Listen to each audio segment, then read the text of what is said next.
Encerrando-se o período dos reis, então acontece o cativeiro da Babilônia, ao qual o próprio profeta Jeremias predisse que haveria um período de 70 anos.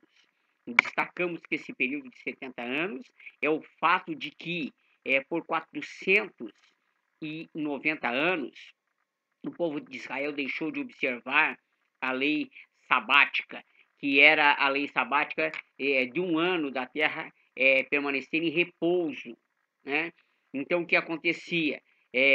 Cada 6 anos trabalhados, o sétimo a terra estaria em repouso. E o povo de Israel não observou esse mandamento de Deus, e então foi cobrado realmente por Deus 70 anos de cativeiro. A terra ela ficou deserta, né? Ficou ao descaso.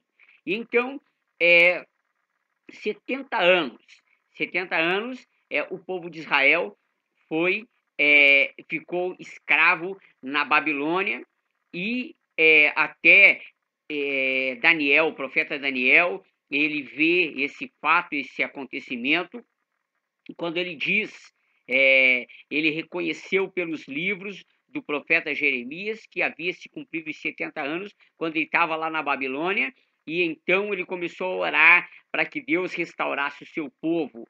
E nós vemos profetas também do período da Babilônia, que foi Ezequiel, e também já quase cumprindo os 70 anos, ou cumpridos os 70 anos, foi Ageu e Zacarias que tiveram junto com Neemias e Esdras para incentivar o povo à reconstrução e à volta para Jerusalém.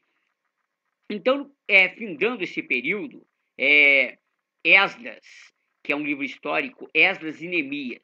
Então, o Esdras, nós dizemos que era o líder religioso, né, que nós sabemos que nós chamamos a nossa escola de Esdras, porque ele era um escriba versado na lei de Moisés, e então ele era um líder religioso que estava na volta para Jerusalém, para a reconstrução do templo, para ensinar ao povo as leis de Deus, para restabelecer um pacto, uma aliança, um acordo, e até quando nós vemos sobre Esdras, em Esdras capítulo 7, ele consegue comprovar a sua genealogia, mostrando que ele é um descendente direto de Arão, o sacerdote, né, ao qual Deus falou que os descendentes de Arão seriam sacerdotes.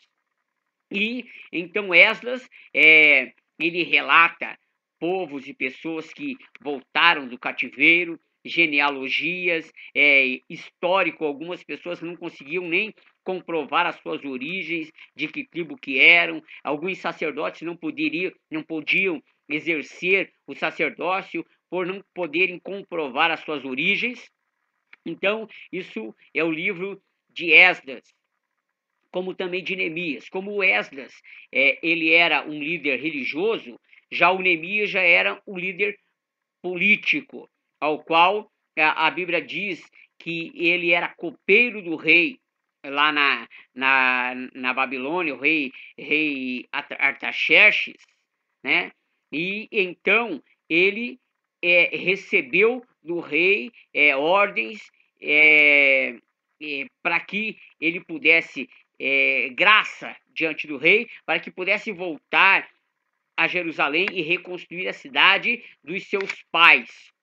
O rei lhe deu o necessário para que ele fizesse essa reconstrução, e também aparece povos ao redor querendo inibir essa reconstrução, querendo não deixar avançar essa obra, né? E então Neemias ele é forte, né? Ele é de pulso firme, ele faz com que realmente os muros sejam levantados, a cidade seja reconstruída, que o templo seja reconstruído, restabelecido, né? Então essa é a história de Neemias e Esdras e Neemias.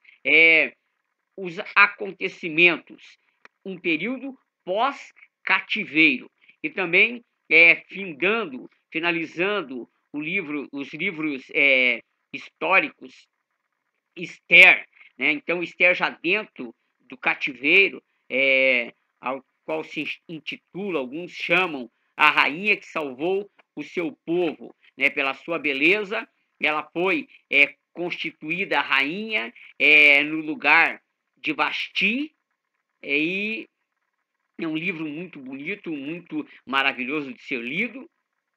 E ela, com Mardoqueu, então, levantar e salvar os judeus da calamidade, salvar o seu povo do extermínio, né, dentro do cativeiro, ao qual o povo de Israel estava espalhado, né, à mercê de outros povos. E então, Esther e Mardoqueu se levantaram para que o povo e a nação de Israel não fosse exterminado. Conseguiram grande destaque, como também Daniel conseguiu grande destaque no cativeiro, sendo um dos primeiros do rei. Esther foi rainha dentro do cativeiro.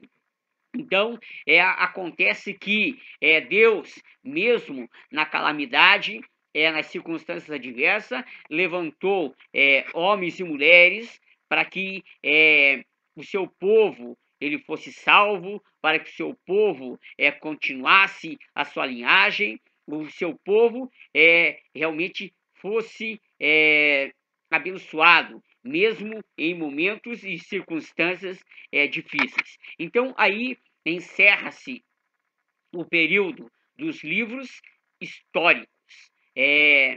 Essa é a história do povo de Israel. Essa